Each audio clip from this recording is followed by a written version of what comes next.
اور جھجک اور ادب. حکیم الامت تھانوی رحمۃ اللہ علیہ فرماتے ہیں یہ علامت شرافت ہے. جھجک، بڑوں کے سامنے جھجک. اب دیکھیں کہاں سے بات نکال لیتے ہیں ہمارے اکابر، کہاں سے بات نکال لیتے ہیں. اب جھجک تو کوئی عیب کی بات معلوم ہوتی ہے، لیکن فرمایا بڑوں کے سامنے جھجک اور ادب یہ علامت شرافت ہے. یہ شریف آدمی ہے، اس میں شرافت ہے فرماتے ہیں. اور جو بے باک ہوتا ہے، حکیم الامت مولانا تھانوی رحمۃ اللہ علیہ فرماتے ہیں جو اولیاء اللہ سے الجھا ہلاک ہو گیا، تو الجھنے کی ضرورت نہیں ہے.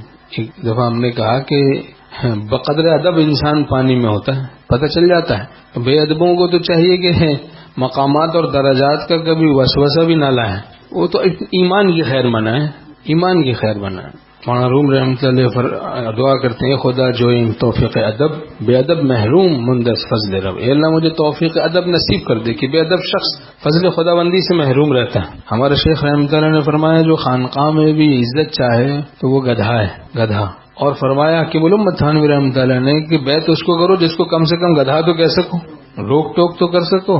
اور فرمایا اگر کوئی پیر مرید کی چپل اٹھا دے تو اس نے کوئی ادب نہیں کیا، اس نے بے ادبی کی اس مرید کی، چونکہ وہ واقعی مرید ہوگا تو اسے تکلیف ہوگی.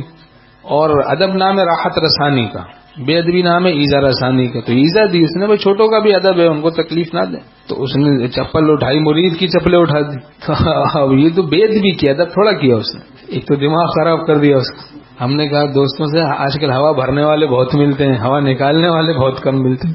اب جو ہوا نکالنے والا ہے پیر، اس سے تم نے بگاڑی بھی ہے، بگاڑ دی. اب کیا کیسے نکلے گی ہوا؟ لیکن غبارہ گیس کا ایک دم اڑتا ہے، اس کو دیکھ رہے ہیں سب، ہو گیا ہو گیا ہو گیا ہو گیا وہ پھٹ گیا ہے کہ نہیں. یہ حال ہوتا ہے بیچارہ، اتنا اٹھاتے ہیں لوگ، اتنا اٹھاتے ہیں بیچارے کو، اتنا اٹھاتے پھٹ ہی جاتا ہے. تو ہوا بھرنے والے بہت ہیں، کوئی حضرت کہہ رہا ہے، کوئی ہاتھ چوم رہا ہے، کوئی عزت کر رہا ہے، کوئی چپلے اٹھا رہے.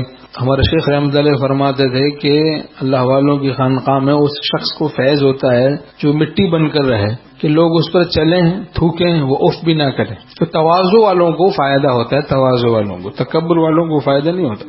یہ تکبر کردہ تو پیش شاہاں، یہ تواضع کردہ پیش ابلہاں. ایک شخص تو تکبر کرتا ہے، تکبر کردہ تو پیش شاہاں، اولیاء اللہ کے ساتھ تو تکبر کرتا ہے، اور ایک تواضع کردہ پیش ابلہاں، اور تو کمینے لوگوں کے سامنے بہت تواضع تجھے چوچتی ہے.